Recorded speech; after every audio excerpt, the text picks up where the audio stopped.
you're with us. And as we said earlier, don't hesitate to cough if you have to. We're not afraid. You don't even have to wear your mask. So it's just great to be together. Great to be together.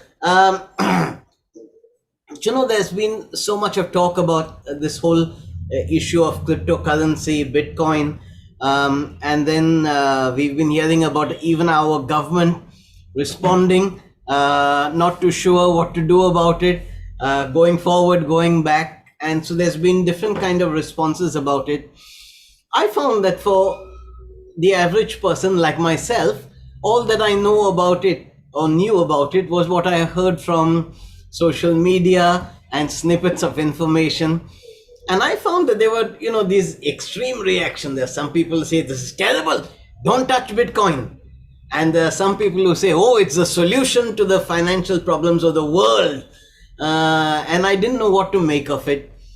And then by the grace of God, God gave us our friend Alex, who brought right thinking, because he's the closest to expertise that we have in our midst here. He's an expert in it, and he's been understanding it, following it for years. So I said to him, please, will you do a seminar for us, teach us so that we understand what it means and how we are to go about it. So shall we just put our hands together and welcome Alex? And as we do that,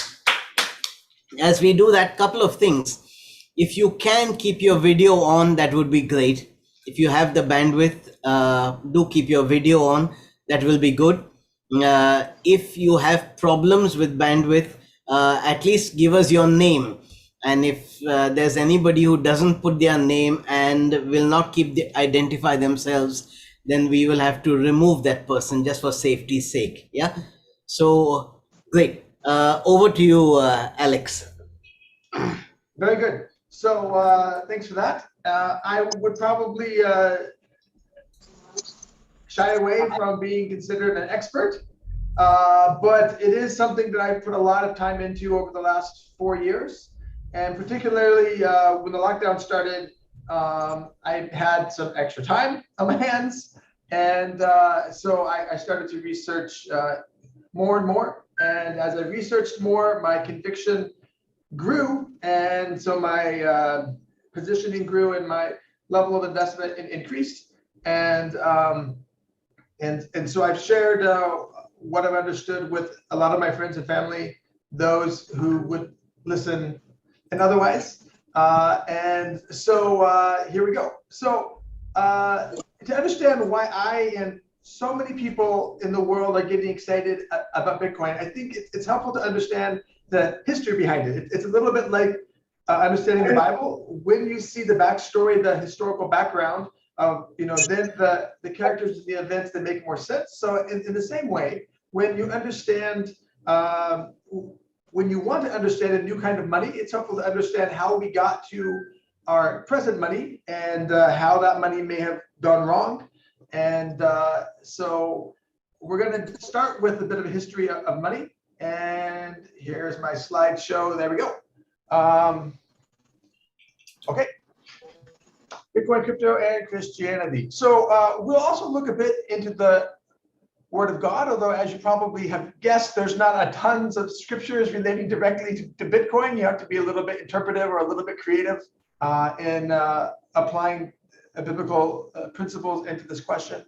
But I think that the principles of fair and sound money are seen throughout Scripture, and I think that Bitcoin applies to that. Just to be transparent up front, if this is the first you're hearing about Bitcoin, I do not expect you to run and to dump all of your savings into Bitcoin, but I do urge you to fact check what I say and to continue to study and to learn more. And that as your confidence grows, you may want to increase your Bitcoin position over time, as I've done over the last 4 years as my confidence has grown. So our first question is, what is money? And fundamentally, it's a way of storing time and energy, right? So before we had money or before we had currency, if you were a fisherman, and I was a carpenter, it would be tricky for us to transact, right? How many fish do I get for a chair?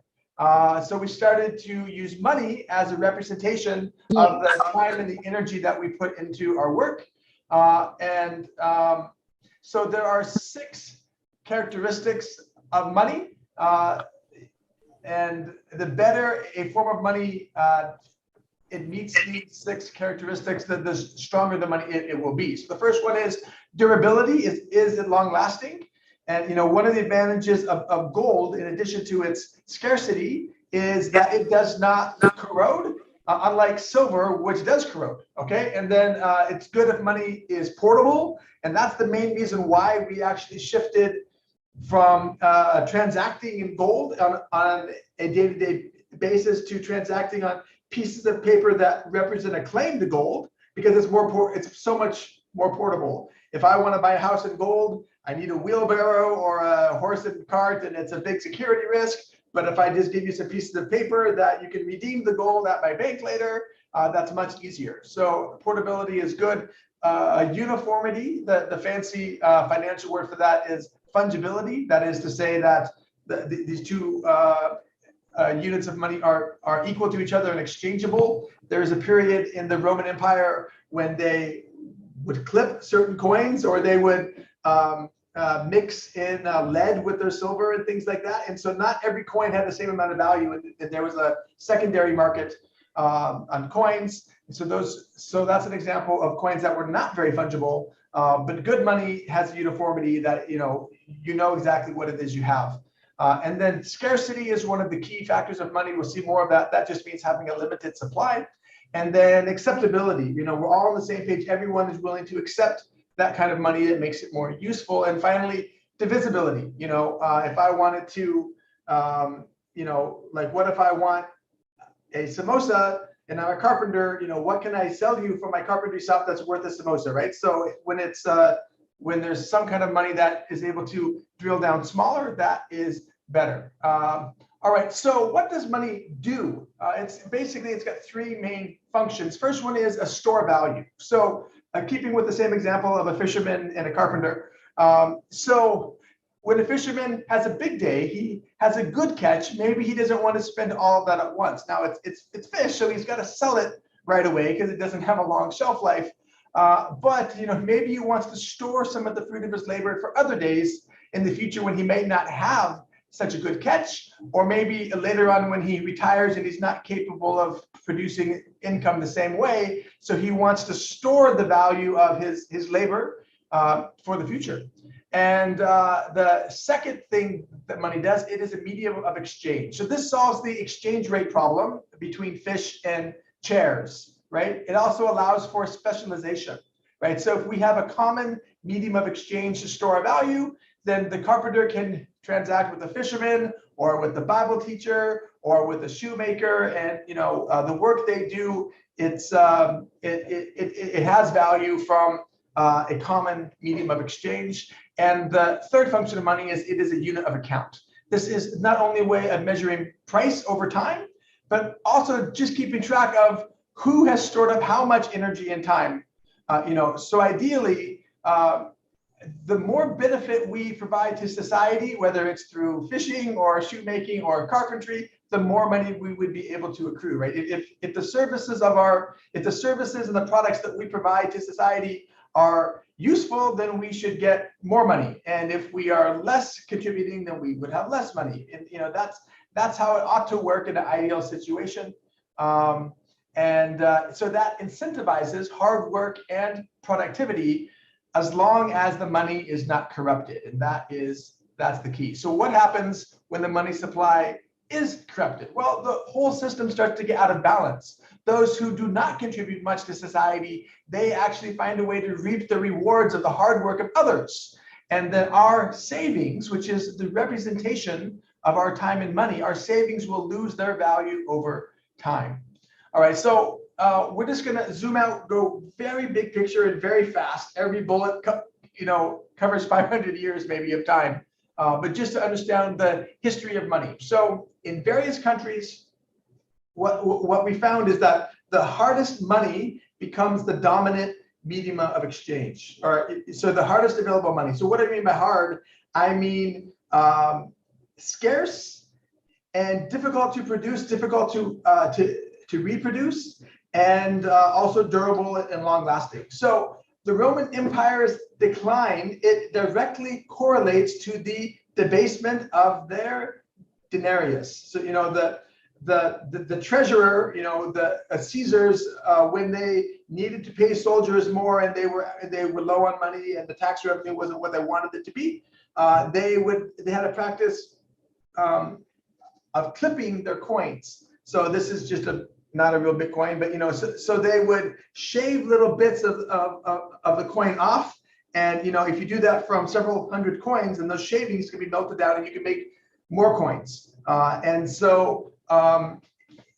they did this over and over again, where after a few hundred years, the denarius was only about 6% silver, and the rest of it was lead and was other metals that are not as scarce or as valuable as silver. And even archaeologists find these old coins and they have these notches in them and they're funny shapes, and because they were clipped and clipped and clipped over and over again as a way for the government to produce more money than they already had to provide payment for soldiers or whatever it is that the government needed to fund. All right, so now in some nations they use glass beads as currency. This happened in some coastal parts of Africa. Glass beads were pretty and they were small, so they were portable. They were fairly durable. I mean, it's glass, but it's small and it's hard. And for them it was pretty scarce. But the problem came when Europeans started to travel more, and they realized, these glass beads are the money in this West African belt. So then they would take some back as samples, and they would fire up factories in Europe that could mass produce glass beads very inexpensively. And then they would sail back. This is a terrible story. It sounds funny, but it's not. They would sail back to Africa with boats full of glass beads, and they would return with boats full of slaves. So it's not a good story, but that's an example of having a money that you think is hard, but turns out it's not very hard. Someone else had superior technology that they could manufacture more of what you use as money, and then that gave them a very powerful advantage in trading.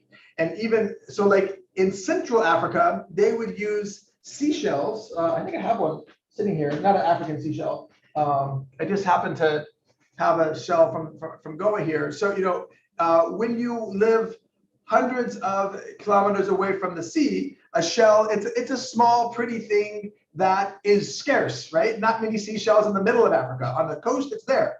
And so they would use this as barter and as a medium of exchange and even a store of value. But of course, once people start to figure that out, they could mass produce, or they could scavenge the seashells and then move them in and disrupt the local economy by flooding the market with more readily available currency. And so eventually, as history progressed, most of the world used gold as their money. That was the hardest standard of money. But importantly, in India and in China, I'm talking about the 12th to 15th centuries here, they settled on a silver standard. And this actually set them to a great disadvantage compared to some other Asian nations, and particularly to the European powers who settled on a gold standard, because gold is considerably harder money than silver. By harder, I don't mean physically harder, because gold is actually known to be soft. But gold, it doesn't corrode, and the main thing is it is much less common in the Earth's surface. There's more silver in the crust of the Earth than there is gold. And so it's easy to find lots of silver compared to how much gold we're able to find. And so they would trade those silver in other markets for the gold, then go to India and China, and they were very rich, and they could buy lots of spices and silks and textiles and maybe slaves, I don't know. And then, so it really put the European powers at a sizable advantage over China and India because they had a harder money.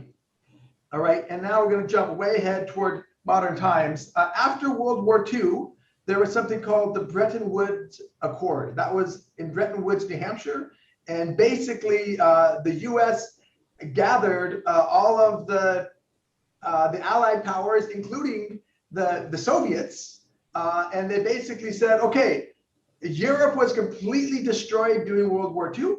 America, we only were bombed in some of our islands on Pearl Harbor, but America's fine. So we will give you loans to rebuild your blown up cities. And here's what you do. You give us all of your gold and we'll keep it safe in Fort Knox. And then, we will allow you to redeem US dollars and we'll give you US dollar denominated gold-backed loans to allow you to rebuild. Also it happens to be that we had just discovered nuclear weapons. And so we were at an advantage at the negotiating table. And so we said, yeah, don't worry about it. Give us all your gold and we'll give you these paper dollars and we'll have reasonable interest rates. And, the people who were our friends in World War II, you get low rates. And like Germany, you get a bit of a high rate because we're angry with you. Soviet Union, we're a little skeptical about Stalin. And so we're going to give you a medium rate. And so that's how America and the US dollar became the global reserve currency. It was backed by gold. And it was backed by the world's gold.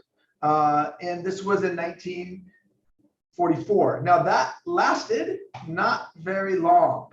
Okay, 1971 to 1944, that is what, 37 years? That's all. 37 years was how long America stayed on the gold standard. So in 1971, President Richard Nixon went on television after the TV show Bonanza, which is about cowboys and the gold rush, actually. He went on TV and he said that because of currency manipulators and enemies of the state, whatever, we're going to temporarily suspend the gold standard. That meant the dollar was no longer going to be redeemable for gold.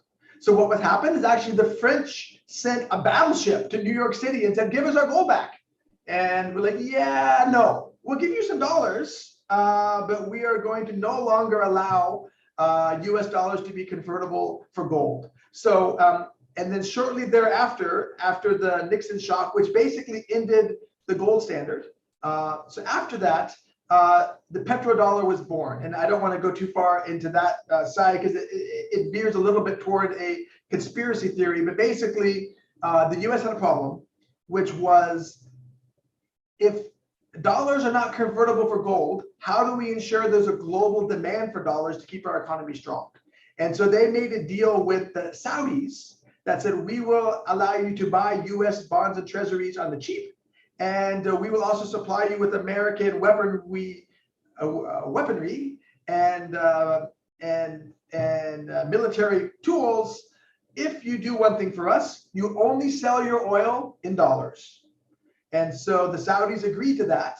And so even now, if you want to buy oil from Saudi Arabia, you need to source US dollars somehow.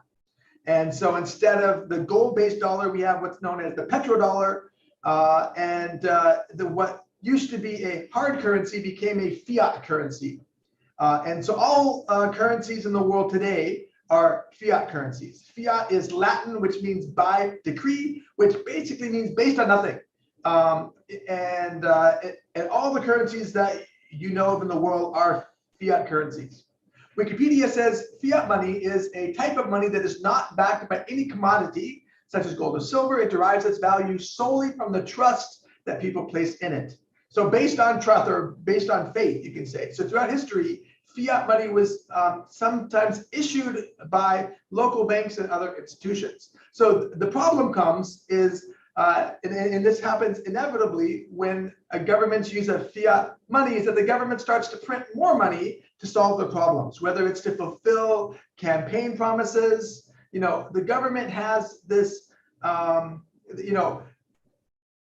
they want to win elections, so they promise to lower taxes and give more social services, right? So that they get more votes. And so how do you fund those two things together?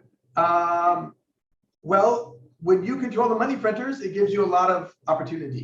So let's look at, this is a chart of the last 25 years. I had it earlier, I had a 10-year version, but I thought it's even more dramatic at 25 years. So this is the M2 monetary supply of India, according to the Reserve Bank of India. M2, it means it's all of the rupees that exist after fractional reserve banking. So if you make a deposit in your bank and then they give a loan to somebody else, you know, the bank, they don't have the exact same amount of rupees, but say they receive 1,000 rupees of deposit, they can give 1,800 rupees worth of loans. So they're able to basically manufacture new rupees and give out multiple loans from the same level of deposits. That's called fractional reserve banking. And so M2 is a good measure of how many rupees exist, basically. And that's after fractional reserve banking. So you see, if you go back 25 years, this is billions of rupees. Billion is 100 crore, I guess. Fact check me on that, but I'm pretty sure. Anyway, it's big numbers, lots of zeros, more than we can figure out ourselves. But you can see in the last 25 years, the number of rupees have gone up astronomically. And you see that little dip there around 2016, that was demonetization. Did not slow down the money printing for very long. It was a little blip, and we have shot right up, and particularly from the last 2 years. I mean, we went from 37, whatever this is, 37,000 billion. I can't do the math. Whatever, from 37 up to 52 right now. You know, that's around 27% expansion in the last 2 years. So 27% of all rupees that exist were created only in the last 2 years. And the question I would ask you is based on what, right? You know, on what basis were they able to do it? And you know, so the question that's good to ask ourselves is, why are rupees valuable, right? It says on there, I promise to pay the bearer the sum of 100 rupees or 1,000, whatever it is. Got it, Abby. All right, and so that means that a note, you know, I promise to pay the bearer a sum of 100 rupees. So this is not 100 rupees. This is a representative note for, so what is 100 rupees actually, right? You know, this is a promise from the RBI to pay that. So what's 100 rupees? You know, what gives rupees their value? And, you know, so some answers that come is, well, because India has lots of foreign currency reserves. That's why the RBI is able to print more rupees, because it's based on their foreign currency reserves. Well, yeah, India has about $161 billion worth of dollars, euros, pounds, and yen. And I think that's 47 lakh crores, you know, give or take. I could be off by 100 times this way or that way, but we can't conceptualize those numbers very well anyway. And then India has another $33 billion in gold reserves. So who or what decides how many rupees can be created or printed, right? You know, on what basis did they make 27% more rupees than we had at the beginning of 2020? Was it because their foreign reserve currencies went up by 27%? Absolutely not. Foreign currency reserves are actually going down. And even if they did go up, that's just because the US printed more, right? 40% of all dollars were printed in the last 2.5 years. 40% of all dollars that exist were created in the last 2 years. And so India is slightly better. It's only 27%, but not good, right? So why do rupees have value? Because we all agree they do. Because the shopkeeper will honor this 100 rupees if I go. He'll take it. So this is a faith-based trust system, but I find it a little surprising that people who have a low view of government and a lack of trust in government competence, we don't ask any questions or have any doubt in their good decision making and honesty and lack of corruption to handle the money supply, right? You know, we just blindly think of rupees, even though we know that we have 8 or 9% inflation every year in India, nonstop, decade after decade after decade, despite huge technological improvements that should actually lead to deflation, right? But actually, because of money printing, we end up having inflation. So rupees are incredibly inflationary, and savings account cannot keep up, right? Are any of you getting 9% in your savings account? I don't think so. And that's just to break even. But actually, it's, you know, especially in this last couple years, you know, of the COVID emergency, you know, they've had in the name of wanting to stabilize the economy, they've gone into overdrive on printing more money. So what is Bitcoin? Okay, so the first thing to understand is there's a capital B and there's a lowercase b. So the capital B refers to Bitcoin, the network, and the lowercase b is Bitcoin, the currency or the cryptocurrency. All right, so this is a new type of money native to the internet. So it's a digital ledger of transactions. In fact, all forms of money are basically a ledger of who owns what, but this is a digital ledger that's on the internet. And the key innovation of Bitcoin, which came out in 2009, was to solve the double spend problem, which is inherent to digital property. Essentially, you're not able to copy and paste. Even though it's digital, I can't send Bitcoin to Avinash and send Bitcoin to Ranjit. And I sent it to you, I sent it to you, and then I spent my money twice, right? So even though it's digital, you can't copy paste because there's a decentralized ledger keeping track of who has what, and you can't spend it twice. So that was the key innovation of Bitcoin.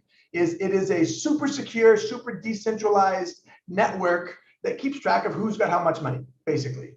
So it's good to think of it as sound money rather than a high risk gambit. And I'll explain that a bit more. Why do I think it that way? Or it's good to think of it, you know, the way that gold historically has functioned as a hedge against inflation in past decades. Well, you know, Bitcoin is basically digital gold. So it has that function of being a hard asset money, but it is digital.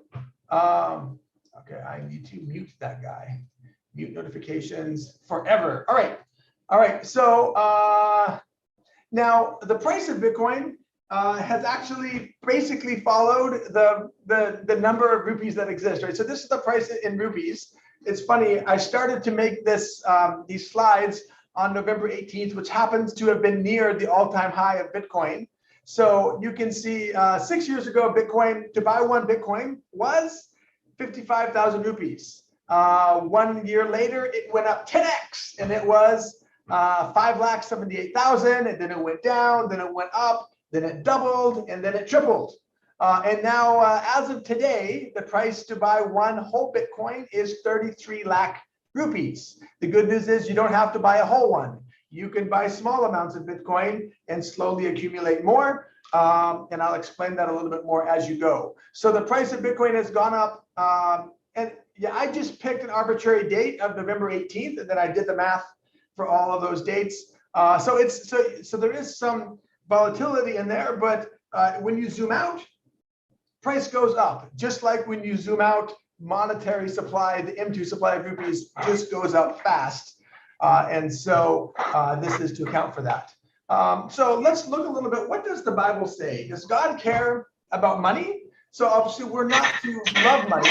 You know, it's a common misinterpretation of scripture that money is the root of all evil.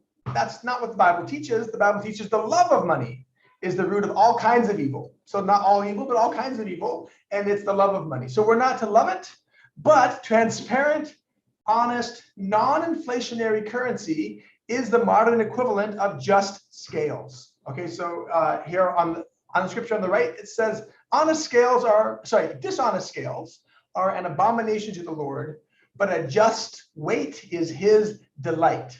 So cheating with weights and measures was banned in Leviticus.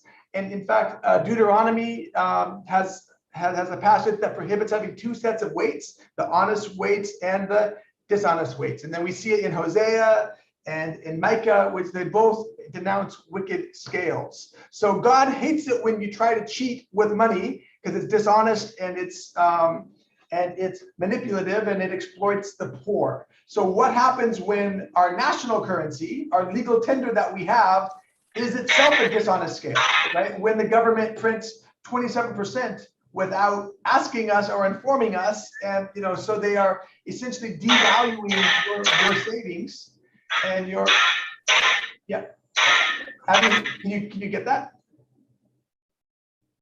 I can't tell who. And everybody's mute.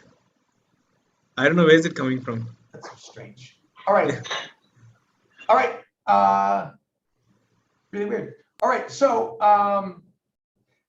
that's what the Bible says about honest scales, and we'll talk a little bit more about why Bitcoin is honest and transparent. But it's a digital ledger, so at all times, everybody knows who's got how much, and there's no funny business to be done. You can't pretend that you don't have, or you do have, or whatever it is. And it is a non-inflationary currency. So there will only ever be 21 million Bitcoin. And in fact, it looks like 3 to 4 million have been lost from the early days. When before it had very much value, people used to mine Bitcoin, and then they forgot about it, and they got a new computer, and it was gone. And so it's probably more like 18 million Bitcoin, but it doesn't matter.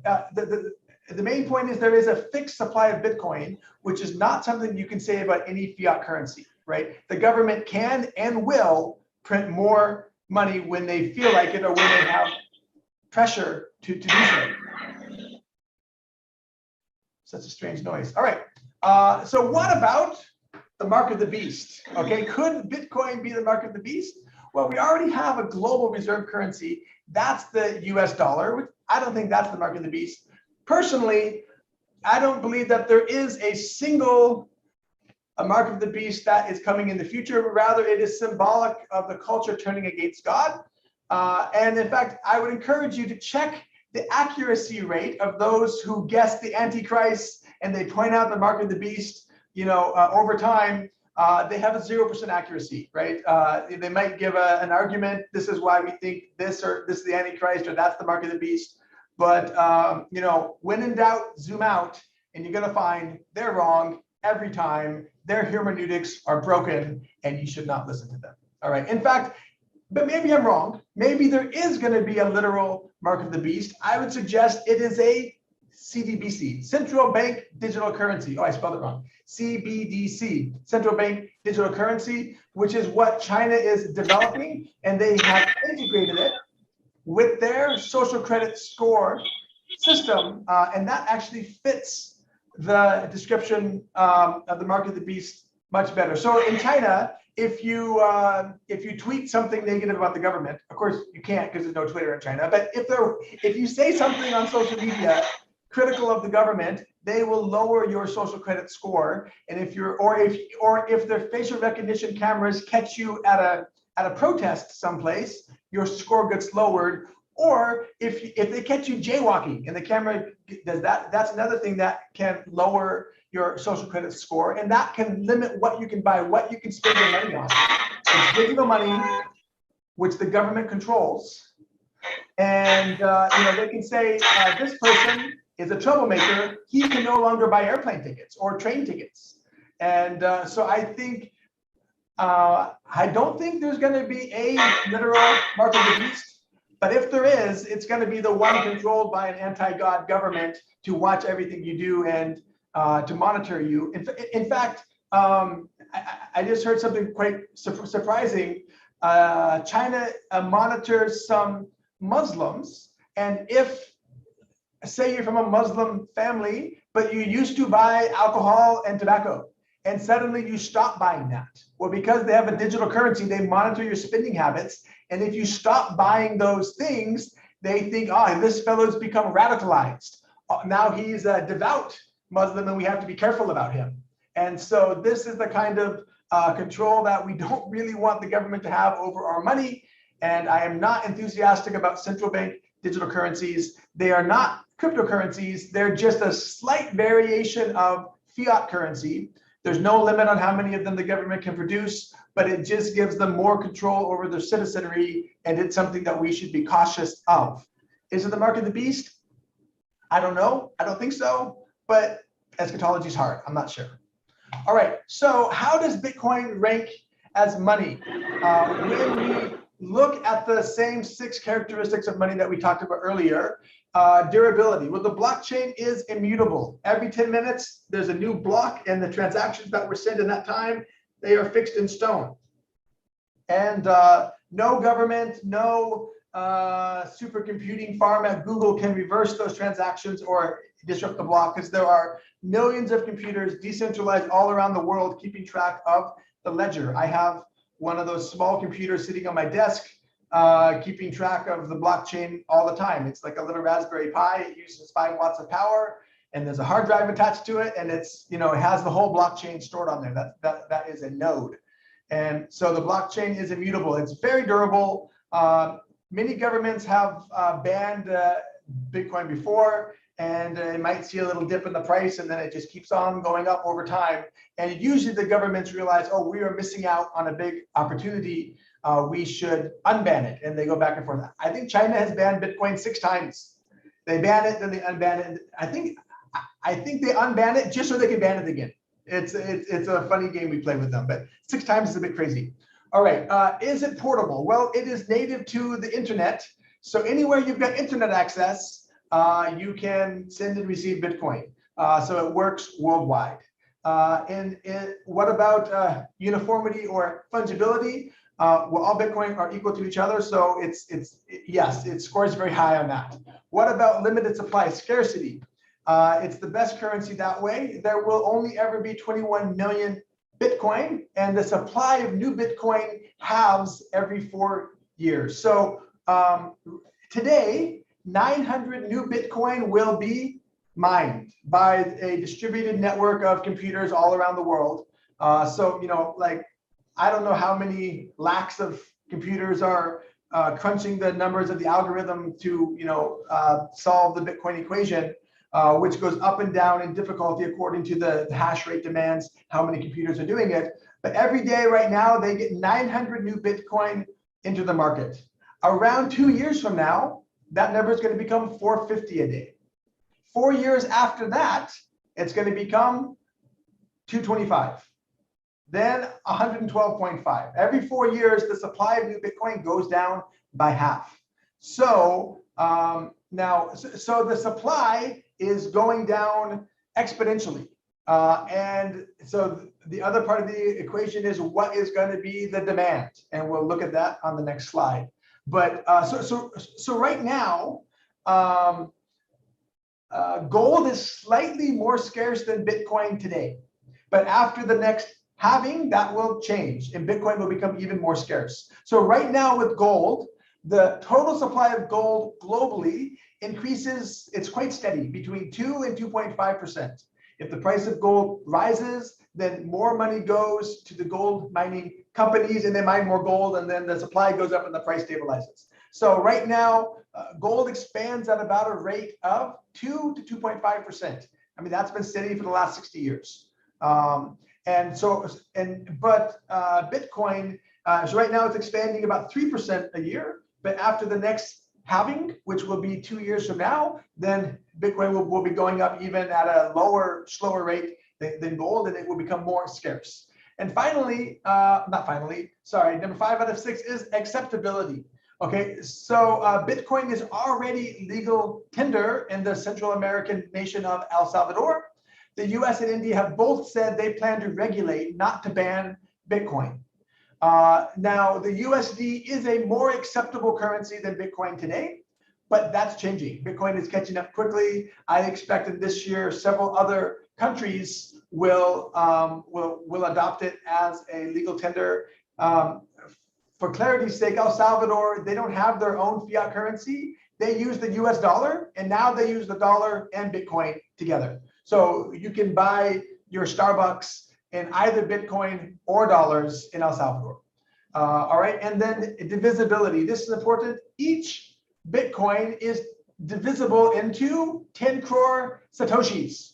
So you don't have to buy a whole Bitcoin. You can even buy 500 rupees worth of Bitcoin. And right now, that gets you around 6,600 Satoshis for the bargain price of 500 rupees. So this is what that looks like, okay? 1 Satoshi is that many zeros, 1 Bitcoin, 10 Satoshis, 100 Satoshis, you get the idea. 100 million, which is 10 crore, that is 1 whole Bitcoin. Nothing magical happens when you get 1 whole Bitcoin. That's just a way of saying I have 100 million Satoshis. So don't think Bitcoin is too expensive because it's 33 lakhs today. It was 48 lakhs 2 months ago. So it's on sale today. And it's gonna be measured in crores, not in lakhs in the future. and we'll look at why that may be. All right, so people said, but Bitcoin is so volatile, right? The price goes up and down. How can it be a store of value? How can it be a safe haven for savings when the price swings up so dramatically? Well, nothing goes up 170% on average per year without volatility, right? It's not just, so 170% is the average return in Bitcoin's 13-year history. So has it gone up 170% every year? No. Some years it's gone down. Some years it's gone up 500%. So, but the average over its whole 13-year history is 170%. So it's not going to go up without some volatility. So my strong recommendation is don't try to trade Bitcoin, but just accumulate it and thank me later. Trading back and forth, that's a lot closer to gambling, and that's also a taxable event. So when in doubt, zoom out. So that top chart, both of these, the candles you see there, they represent 1 week. One is zoomed in, one is zoomed out. So when you see the zoom in one, this is going back to the beginning of last year. So at around 13 months, you see lots of up and down. But when you zoom out, you understand Bitcoin, it tends to go up and to the right over time, where the value grows exponentially over time. And in fact, I would say pretty great time to buy Bitcoin right now. Okay, so isn't it too risky? Well, again, I would say there is a risk in any investment, or there's a risk in not investing, right? So holding lots of cash with 25% inflation, that's risky.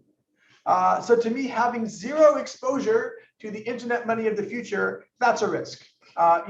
So more and more financial advisors, which I'm not one, to be clear, but many financial advisors suggest having a 1 to 3 to 5% allocation in your portfolio for a well-diversified risk managed portfolio. And what happens often is people put it in 1% and it became 5%. What happened? Because Bitcoin went up over time. And so they have the decision, well, do I sell the winner or do I let it be 5%? And when it becomes 10% because it outperforms all their other assets so dramatically. So anyhow, I'll let you calculate that on your own. So we've seen that the supply of Bitcoin will programmatically go down, right? The supply of new coins, it halves every 4 years. What about the demand, right? Because if we know supply and demand, we can calculate the price. Well, we know the supply for sure. It's mathematically, programmatically going to be fixed at 21 million. And in the supply of coins, it goes in half every 4 years. Right now, we're about 1/3 of the way through a 4-year cycle. So there's another 2.5 years or so before the next halving event. All right, so right now there's around 76 million wallets. So you can actually say that Bitcoin already has mass adoption and is growing rapidly.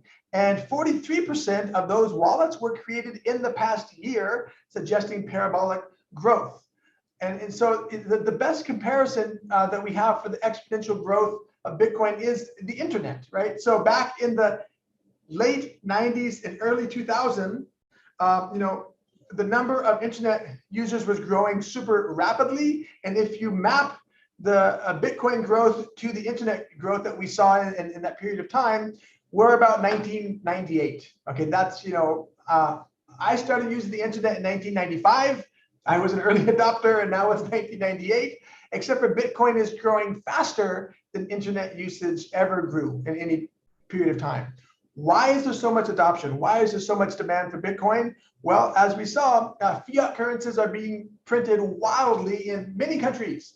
In India, we have a 25% year-over-year monetary supply increase. In the US, it's up 40% since February of 2020. Of course, they say it's because of COVID, it's to stabilize the economy. God knows the intentions of their heart better than I do. I was given thousands and thousands of dollars of stimulus money rained down from the sky from both of the last 2 presidents. So thanks for that. I bought Bitcoin with all that. Anyway, so next slide. Why is there so much Bitcoin adoption? Well, inflation is not happening only in India and the US. In Venezuela, what is that? 55 million% inflation in the last 6 years. Zimbabwe has an average of 82% inflation per year since 2009. Oh shoot, where is it? Somewhere I have a bookmark that's a $100 trillion Zimbabwean note. It cost me $4 to buy on eBay. Yes, I'm a trillionaire. Did you know that you have a trillionaire friend? A Zimbabwe trillionaire. Okay. But don't think it's so impossible that the same thing could happen in India. It happened in Lebanon, which saw 85% inflation in 2020. Argentina, you can see the inflation over time, 35%, 54%, 42% again in 2020. And Turkey, which is a G20 country, I think it's the number 19 world economy in size. It's had the inflation, it changes kind of month to month, but it has between 24 and 36% inflation. So this is happening all around the world. Many markets, including in India, people are searching for hard money that does not inflate. India is estimated to have more crypto investors than any other single country. With 100 million people, that's 10 crore people investing. That's not only Bitcoin, that's in all cryptos put together. And so, but the comparison people have to make is that holding fiat currency, holding rupees in a savings account, it's like holding on to a melting ice cube in your hand. Something is there, but it's diminishing appreciably. It's a bit slow, but it's going down over time, and you can watch it happen. So what are the effects of inflation and money printing? So, it's good to ask what's really happening here. We see a rapid rise in real estate prices all around the world. We see fuel prices at all-time highs. Stock markets around the world have experienced a huge growth. The S&P 500, which is the average of the biggest 500 companies in the US, that had 82 all-time highs in 2021. Because the economy is so strong in lockdown? No, because asset prices are being pumped up by inflation. And Bitcoin is up 320% in the last 18 months. So what's really happening? Are prices going up? Or perhaps the value of our fiat currencies are going down, right? It's not that everything's expensive, it's that rupees are less valuable than before. And of course, they must be less valuable because the monetary supply has increased so much. Governments have so much debt that their only option mathematically is to devalue that debt by expanding the monetary supply, which means they're going to create more money. Question that often comes, what about altcoins? Bitcoin is so expensive and I can buy Dogecoin so cheap. Yes, there are more than 10,000 other cryptocurrencies that have been created, copycats of Bitcoin. None of them have the decentralization, the security, or the widespread adoption of Bitcoin. So you have far greater risks and unsure returns. Yes, there are some altcoins that have performed better than Bitcoin over the last 1 year or 5 year period, but they are way riskier than Bitcoin. So Bitcoin goes up 170% a year. Take that and say thank you. Don't try to buy the coin that's going to give you 1,000%, but has a 1 in 10 chance of success, right? Take the 170% and be happy. So a fool's gold is an apt comparison for altcoins. Now, I spent 18 months searching for the next Bitcoin. This was 4 years back, almost exactly 4 years to the day, when I started to invest in cryptocurrencies. And I lost a lot of money. I had so many Bitcoins with, so many altcoins where, they had a good sales pitch, they had a compelling YouTube video, they have a marketing department, and they have, paid YouTube videos of people explaining why they think this is the next big thing that's going to go up 500x in the next whatever amount period of time. And so I lost a lot of money in my first 18 months in crypto, and I missed the chance to buy more Bitcoin when it was cheaper. So a wise man learned from the mistakes of others. Please learn from me. Don't buy altcoins. If you really feel you want to diversify, then the only other cryptocurrency I can recommend and I hold is Ethereum. I have much more Bitcoin than I have Ethereum, and I've been selling my Ethereum to accumulate more Bitcoin. And so if you really want diversification, then stick with number 1 and number 2 cryptos. The other ones might do better in a short period of time, but long term, they're very risky. They're likely to crash down. And there's 1,000 examples of cryptos that shot up high and crashed down to nothing. And I have lost money on those examples. and more than what I've lost, I had opportunity cost. You know, when I could have bought Bitcoin when it was 2 lakhs for a whole Bitcoin, and instead I was buying other things that have now gone to nothing. And anyway, so I missed opportunity. Bitcoin goes up an average of 170% every year, and it's the least risky, most secure. So if you have a long-term outlook, my strong recommendation for you is to stick with the proven winner, which is Bitcoin. I'm gonna have a drink.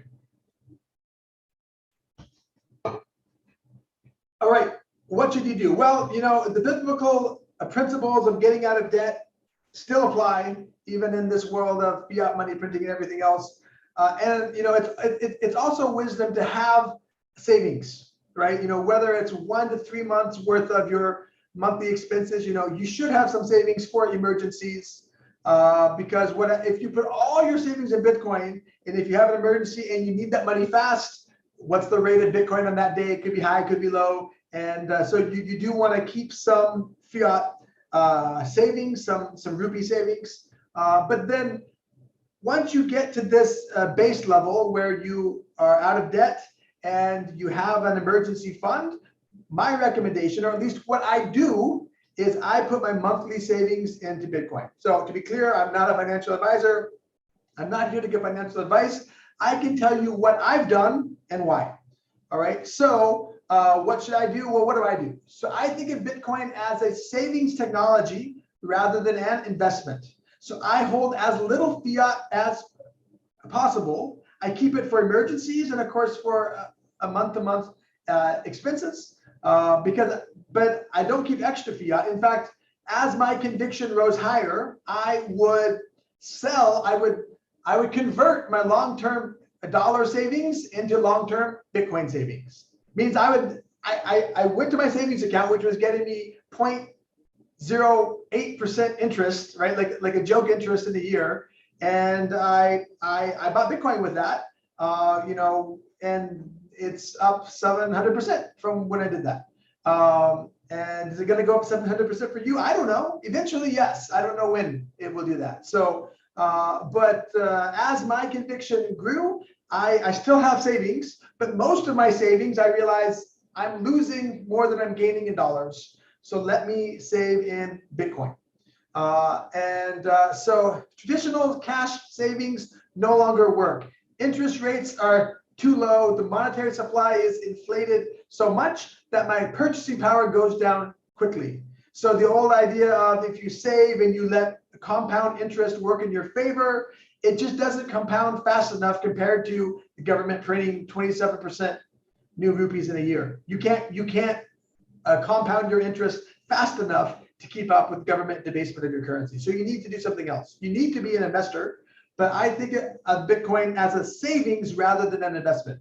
So I plan to never sell Bitcoin. I've never sold it, but I do earn a dividend on that. And someday if I want to buy a house or I need a big amount of money, I will loan out my Bitcoin, which is the world's most pristine collateral, if I need a big chunk of fiat currency or if I need some greater cash flow in the future. And as I mentioned, I've also transferred my long-term savings into Bitcoin, but that's because my conviction is high. You should do your own research. So how do you buy and save? And hold it? Well, the two main places to buy Bitcoin in India are WazirX and Geotis.com. That QR code is my Geotis referral code. If you want, you don't have to use it, no problem. But that's a way that you can buy Bitcoin. Again, you can buy small amounts, you know, month to month, you can put in 500 rupees or 1,000 rupees or whatever you'd like to do. And over time, you know, it may go down the day after you buy it, but zoom out after 1 year, 2 year, 3 year, it's going to outpace inflation is my experience and my conviction. So the next question is, after you have bought Bitcoin, what is going to be your strategy for custody? Where are you going to hold it? There's 3 options for a custody. First one is bad. You can leave your Bitcoin on the exchange. Oh, that QR code is BlockFi. Oh, is it? Okay. Okay. All right. So WazirX and Jyotis, these are Indian companies, and I would not trust my life savings to them. Use it to buy, and then after you've bought a certain amount, transfer it out. They do have sort of high transfer costs, and so you don't want to, like, I think it costs around 2,000 rupees to withdraw Bitcoin from them. So does it make sense to buy 500 rupees and then withdraw every time? So maybe once you've bought a larger amount, then you withdraw one time, or whatever it is. But if you withdraw a 10,000 rupees or a lakh or 10 lakhs, whatever it is, it's going to cost you 2,000 rupees to withdraw. And it's some Bitcoin rate, but it works out to that. So don't trust them with your long-term savings. Use it to buy and then pull it out. Okay. Now, so that first option, you don't want to leave it on an exchange. Second option is self-custody. You can get a mobile wallet or a hardware wallet. Mobile wallets, which are good, is the Casa app or the Trust wallet. These are both available on the Apple App Store or the Google Play Store. And you generate a wallet, and then you keep the Bitcoin on your phone. It uses the biometrics, whether it's the fingerprint scan or face scan or whatever it is, to secure your Bitcoin. That's not a bad option. A hardware wallet is a little beyond the scope of this video, but you can buy a little thing to control your private key, and then so you are in custody of your own crypto. And then the third option for custody is to open an account with a reputed crypto bank, and then you can earn some interest. The interest is about 5%, but I should mention it's 5% in crypto, right? So like if you deposit one Bitcoin, after a year, you're going to have 1.05 Bitcoin. Doesn't matter if the price goes up 10x or it goes down half or whatever happens, you're getting the interest in Bitcoin. So I like that, because if the price goes up, which it normally does over time, then your interest is actually compounding, going up quite rapidly. And so I would suggest using either BlockFi or Celsius. Both of these work with Indian ID and credentials. You do have to KYC for both of them. And those are both US-based companies. I do trust them with a fair amount of my savings. So personally, I do 1/3 self-custody. I have a hardware wallet and I keep it in cold storage safe. And then on the 2/3, I earn some interest on that every month through both BlockFi and Celsius. One other thing you can consider is on Celsius, they will pay 10% on stablecoins. Stablecoins such as USDC. So that is a cryptocurrency that is pegged to the value of $1 US. So you don't get any of the upside or the downside. You don't get any of the volatility of Bitcoin's price action, but you get good interest on that. And in general, if you look at the dollar to rupee chart, that also goes up over time. About 2% a year if you look at it over the long haul.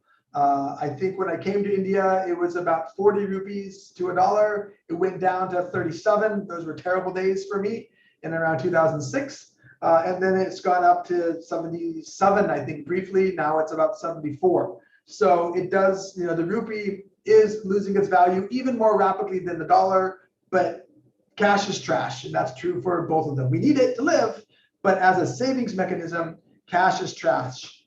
Fiat is filthy. All right. So that's what I do I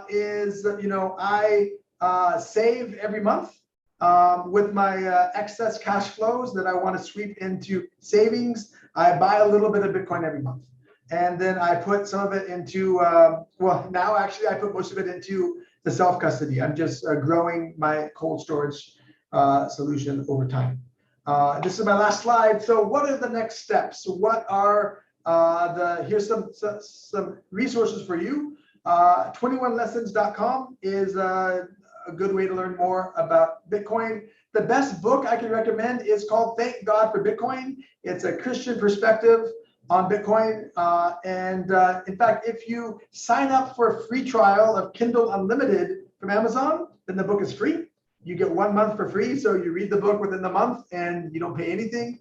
Otherwise, you can buy it in hard copy for 959 rupees, or Aaron has a copy. You can borrow his.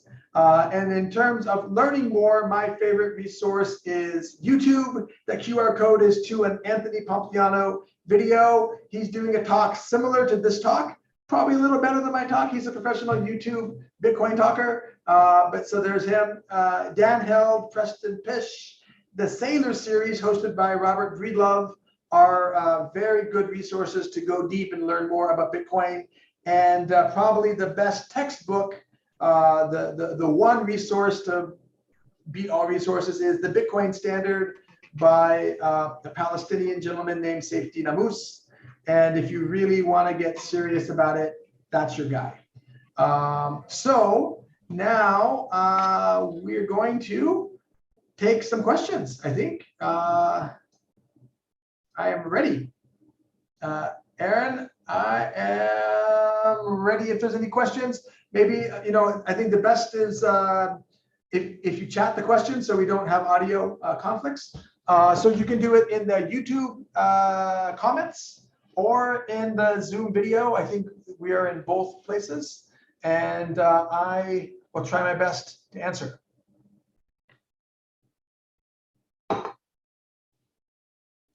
Aaron said there's no questions. Great.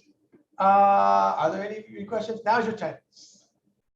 I know I gave you a lot of information. Yeah, you may want to review this video link once it comes in on YouTube. Jaya, do you want to type in your question? And then I'll try to answer. Here's one. Okay, what happens when Bitcoin mining ends? Well, we will all be dead. That's going to happen in 2140. Okay, so, but it's tapering down, right? So it goes down by half every 4 years. So after this next halving cycle, so I guess by 2028, 99% of all Bitcoin that will ever exist will already be printed. And so, so then in the next 110 years, that last 1% is going to come out. So right now, the miners who secure the Bitcoin network, they get both the block reward, which works out to 900 Bitcoin per day and goes down. They also get the mining fees. So if I send you Bitcoin, I pay a little bit of a fee. Right now, it's around 20 rupees is the fee. Sometimes when the traffic is high, it'll go up to 150 rupees to send one Bitcoin transaction. So it varies with a little bit of time. And so as the block reward goes down, the transaction fees are going to come up to compensate for that, so that the miners are still making sufficient money. How to put this? I honestly expect someday Bitcoin, the price of one Bitcoin is going to cross $1 million. The question is, what's $1 million going to be worth on that day? Is that going to buy you a nice house, or is that only going to buy you a nice car? Because they are devaluing currency so rapidly. So yes, the numbers go up, but the purchasing power goes down at the same time. And so I think, my expectation is Bitcoin, we know the supply is going down, and all indications suggest that the demand is going up very fast. So when those two things happen, there's only one outcome. That's a very dramatically high increase in price over time, right? So I can't tell you when that's going to happen. Yeah. All right. So somebody asked, how much can you invest at one time? You can do a small amount. That was one of the pastors who works in my network. So you can do 500. You can buy 500 rupees at one time. Okay. And so there's no limit on it, but you have to keep in mind that to withdraw from exchanges is expensive. For that pastor, Dilip, I can help you since we have a financial arrangement.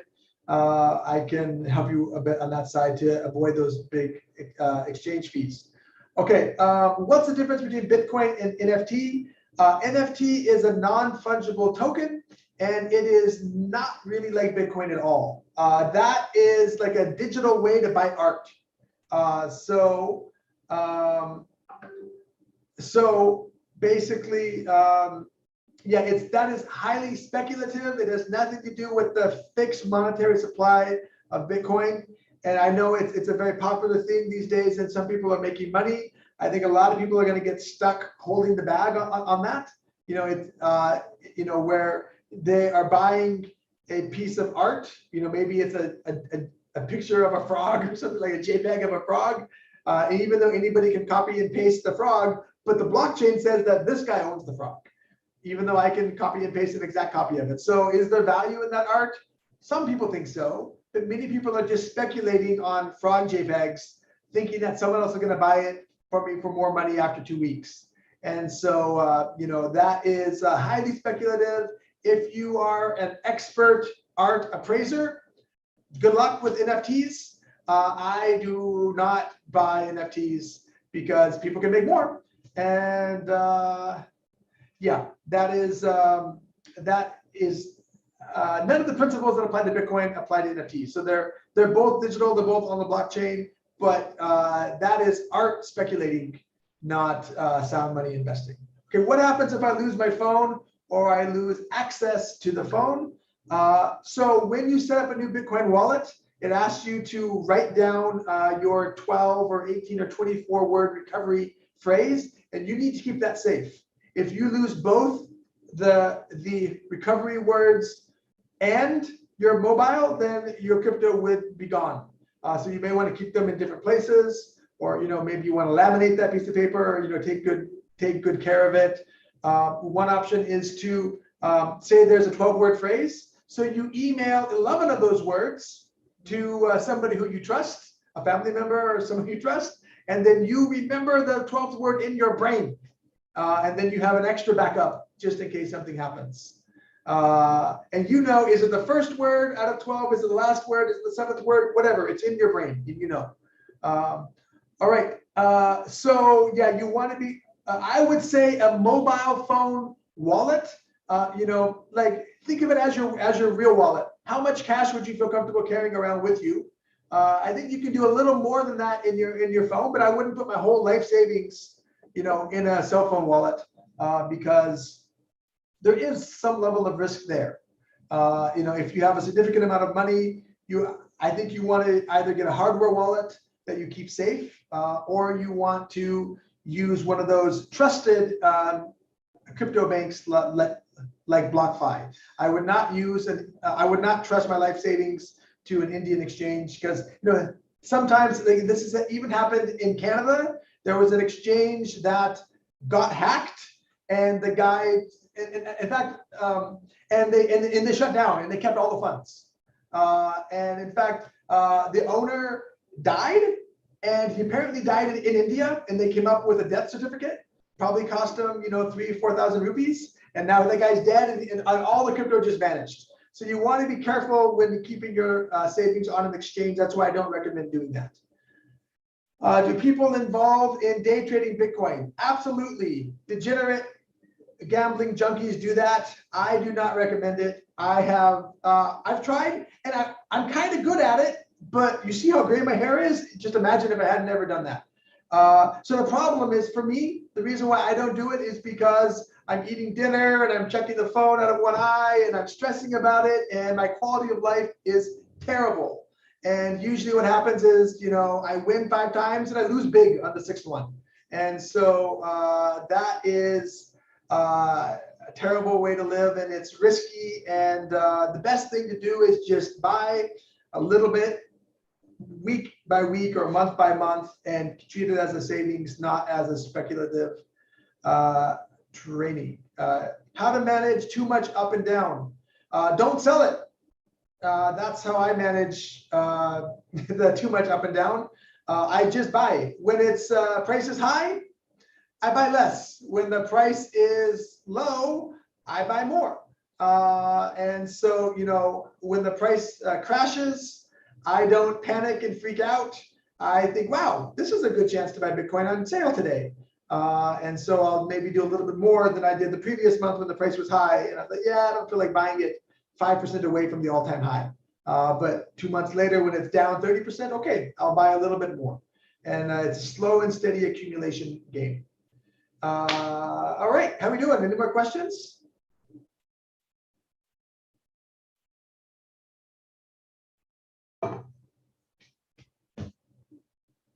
I've answered all the questions about Bitcoin. It's amazing.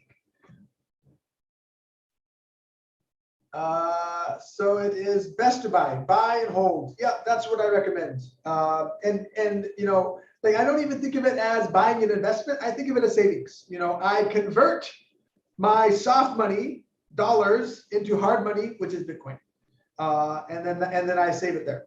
And someday I'll buy my wife a house. Maybe I don't know if I'm ready to part with half my Bitcoin to buy a house. We'll see. Anyway, good problem to have. So if there's no more questions, I will hand it back to Ranjit, and we can wrap up.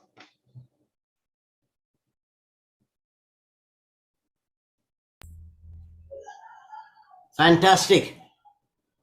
Okay, so thank you, Alex, and shall we just say a thank you again? Fantastic, very helpful, great talk, and you can see, you know, he is being humble about not being an expert, but you know, his explanation is very very helpful. It was to me. If someone wants to get started, Alex, what's the best? How do you point them? You know, say suppose someone's never done buying Bitcoin, and as a result of this talk, they are convinced that they'd like to put some money. And if Bitcoin goes down, they won't blame you or me. But if they want to get started, what's the best way? How would you point them? So I would open an account with WazirX. Okay. Probably is the best one. They have a little more complicated KYC. Geotis has a simpler KYC, like it gets done in 10 minutes, they approve. But you have to upload your Aadhaar card and like you have to, you know, your PAN card and all that. They want to know who's buying. And then you link up your bank account and start buying. And then bearing in mind that when it comes time to withdraw that, you're going to lose 1,500 or 2,000 rupees on the withdrawal fee. So you want to have a larger amount where that fee doesn't eat up all of your gains on the amount. And then, you know, so maybe, for example, if you put in 1,000 rupees a month, so then, you know, maybe after 8 months or a year, you withdraw to a private wallet or, you know, to a hardware wallet or something like that. And hopefully after 8 months or a year, you know, the price has appreciated where that doesn't sting quite so badly. But, you know, it is expensive to deal in small amounts, particularly in India. You know, I have options to buy where, you know, it costs me $5 to withdraw. But those options are not here in India. So the solution is Alex should buy for everybody. I can't do that, unfortunately.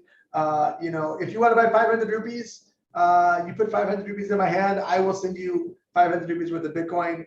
But if it comes to every month and all that, you know, I just can't obviously do that for everybody. I do have access to buy cheaply, but that's not the scalable solution. So buy it there. If someone finds a cheaper way to buy in India, let me know. There's a really good app called Strike, which they've said they're coming to India, but they're not here right now. So there's no fees to buy. It's fabulous. No fees to buy and withdraw, but they're not yet. Indian banks are hard to work with, right? Like even PayPal is barely in India. So it's India is its own little microcosm financially.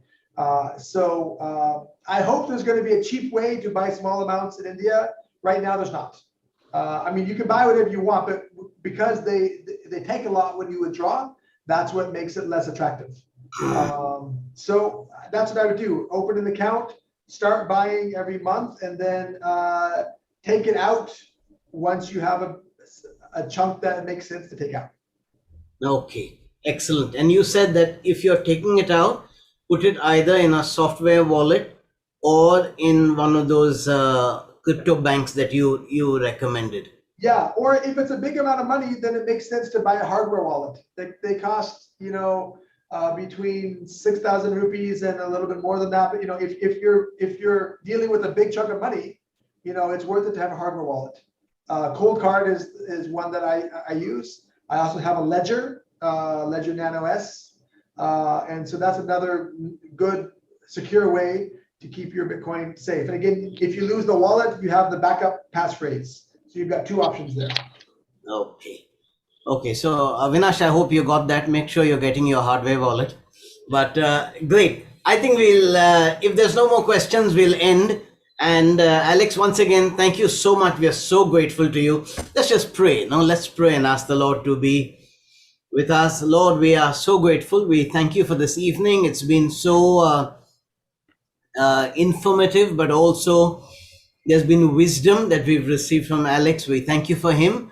And we thank you that truly your word says that you give gifts of men to your church who will train your body to live wisely. We thank you for Alex and the gift he is. We ask your favor on him.